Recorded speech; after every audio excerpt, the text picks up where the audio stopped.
Installé à la présidence de l'Union européenne pour 6 mois, le Premier ministre hongrois Viktor Orban est sous le feu des critiques. Ce conservateur a fait voter dans son pays une loi très controversée pour encadrer les médias. Une loi nécessaire, d'après l'autorité nationale des médias qui supervise la presse. Les principaux buts de cette loi sont de maintenir un bon équilibre entre les médias en Hongrie et d'assurer la protection des droits humains fondamentaux dans les médias et la protection des mineurs.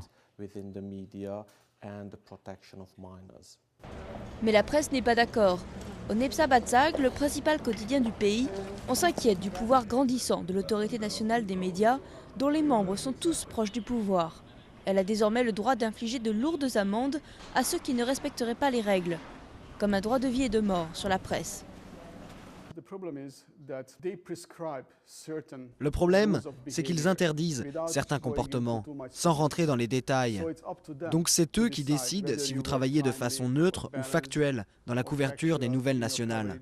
Ce n'est pas assez précis, ce n'est pas bien, notamment parce que l'organe de régulation est essentiellement constitué de personnes appartenant au pouvoir. Les mécontents se sont rassemblés sur Facebook.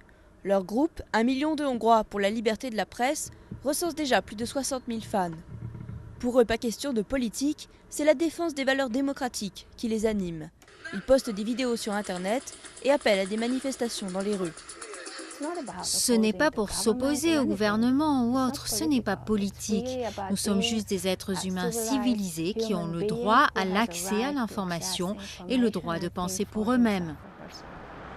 De son côté, la Commission européenne a ouvert une enquête qui va notamment devoir déterminer si la Hongrie, membre de l'Union européenne, a cherché à museler la presse avec cette nouvelle loi.